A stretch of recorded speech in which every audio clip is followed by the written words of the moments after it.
I mean, me personally, I'm actually really excited for it.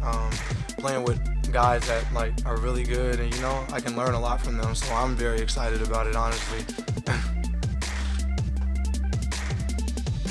Hello, I'm Andrew Dyer, and welcome to another edition of the Roundball Report, the only show in the area dedicated to highlighting the excellence of the high school, college, and professional basketball teams which play in the Washington metropolitan area.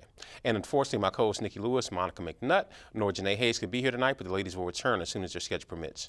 When to get things started tonight is we're going to talk about Troy Brown, the newly selected first-round pick of the Washington Wizards, Troy Brown Jr., and we have with us our regular Coach Jimmy Fly Hellmann of HSRN, and a newcomer, thanks to our dear friend and host and co-host Monica McNutt, Armon Lee of the Quarterly Report podcast. Gentlemen, welcome to the Roundball Report. Oh, it's a pleasure to be here. Thanks for having me on. It's a pleasure. Now, Jimmy, what say you about Ernie's pick of Troy Brown, not of the New England Patriots, but of the Oregon Ducks and now the Washington Wizards?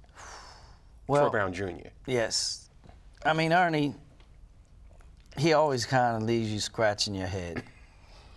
I mean, thank God I don't scratch my head because I got nice hair. I wouldn't have any left with some of the decisions they make down there. It's just mind-boggling to me. You know, they talked about prior to the draft needing a big man, an athletic big man, that they're going to move Gortat. They were even, I read reports where they're trying to cut a deal with Dallas during the draft to move Gortat. There was a guy in the draft that they had in the building down there a couple days before the draft, Robert Williams out of Texas A&M. 6'10", athletic. 6'10", 237, 7'5" wingspan, okay, run the floor, block shots, alter shots, rim run, all the things that they don't have that they said they want. And they pass on this guy. And who picks him up but Danny Ainge and the Boston Celtics with the 27th pick. And Danny Ainge, and this is his quote, "We were surprised that he was there at the 27th pick. We thought he'd be picked 10 picks prior to," which put him right in the Wizards' wheelhouse. So nothing against Troy Brown, but I'm just saying if you need a big man, you're clearly going to dump Gortat either before the season or during the season. Where are you going to get this big man from? Because there's not a lot on the open market that they can afford. But going back to this young man, he's got wingspan. He clearly can play some defense. One thing I liked, I read about, he started out as a point guard before he sprouted up. So he has point guard instincts in him. But he's a 29% three-point shooter in college. That's the big question mark in his game. And that means Coach Brooks and his staff are going to have to coach this guy up and get him ready to play. We shall see. But Armon, you already have Kelly Oubre. Right. You got Otto Porter. You got Satoransky. 6'7" guys that are athletic, and versatile. Why get another one? See, so I understand, and I do congratulate the Wizards front office for doing the spin job immediately, right? But you're not buying it. I'm not buying it just yet, right? They're correct in their assertion that we are existing in this positionless basketball environment, which is true.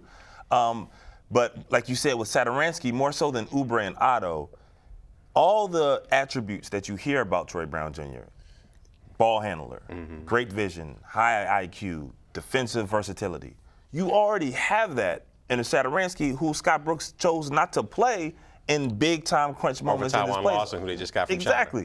So my issue isn't necessarily with Troy Brown. I do think versatility is important, but when I think the Wizards are stuck in a position where they're either A, they think they're closer to competing than they truly are. Keep in mind, the Celtics team that beat the Wizards Game 7 2 years ago has significantly improved. In fact, this year, upcoming season Celtics roster is better than last season's Celtics roster. But they changed the roster. That's the point. Right, but they're better. So but that's why they're better, because they saw we can't win with this. Exactly. But the Wizards clearly see they can't win what they have, but they stay the same. And that's my issue with the Wizards. So either A, they incorrectly, in my opinion, think they're closer to competing than what they are, or B, they think their window is much longer. And in the NBA, see the Clippers, see the Grizzlies, see all these teams who the Pacers, who thought, well, they had to rejuvenate The him. Atlanta Hawks. But you don't have a long window. Like, it closes on you like that in the NBA. And unfortunately, this pick with Troy Brown, I feel, is just another in a long list of issues where the Wizards just didn't have the proper vision. Let's see the pick in, I don't want to say in its infamy, but let's just see it as it evolved. And with the 15th pick in the 2018 NBA Draft, the Washington Wizards select Troy Brown Jr. from the University of Oregon. I felt like my workout here was really good, and but at that time you just don't know, and so I just want to thank everybody for accepting me into this family and just supporting me, and I'm ready to come in and work hard and do all the little things to make stuff happen for this team, So I just want to say thank you, everybody. For me personally, it's just kind of, playing my game, playing my style of basketball and being able to make things happen on the court without forcing things, That's been the biggest thing for me because I feel like there's a lot of different ways I can contribute to the game. And so even the little stuff I feel like rubs off on teammates and stuff like that. So just doing that, and some things I know I can improve on, it's just I'm young, I got to keep on working on my body, keep on working on my quickness. I'm going to be playing against grown men now and stuff like that. So I just feel like that's something that will come with time, but something I definitely need to work on. During the draft process, we're really impressed with his maturity, his versatility in the game now is going to a positionless game, and Troy's the type of person that could play multiple positions. He can play and guard 3 positions. He has an extremely high basketball IQ. He makes winning plays. He's a very good passer, and he's improved. And you could see that from when we followed him in high school and his progress during his senior year. He's going to fit in very well with our young core, with our young nucleus of very experienced players, but he's going to be able to learn a lot from Brad and John and Kelly and Otto, who went through the same kind of situations he's going through. And it's going to be a process for him, but like any young player, he's a very, very hard worker. He's very dedicated to the game of basketball, and he's willing to do whatever it takes to win basketball games. So outside of the top 3 picks, Ernie's first-round picks are always question marks. Well, as I was listening to Armon, I think this could be a setup for other moves because they have no cap space. So the only way they can improve this team is by making some trades and trying to get, room financially to bring free agents in. So who's to say they didn't draft this guy as a replacement for Kelly Oubre? That they're not going to try to move some people, and Kelly Oubre might be one of them, or Satoransky, because their contracts come up next season. Right. So they might be, you never know what Ernie's going to do. He's Trader Joe. That's really the only thing I'll give him credit for, that he can make some trades. Well, he did draft Bill Wall and Porter. Like I said, the top 3 picks. You could have drafted Bill, I could have drafted Wall, and he could have drafted Porter, because that was. Well, that's what I'm saying. Outside of a top 3 pick, because what was it? Dion Vesely was the 6th pick, and he's no longer heard of other than his girlfriend. She's more famous than he is. Yeah, but I think there's more to come here. To me, I know that what I'm reading is Gortat's going to get traded.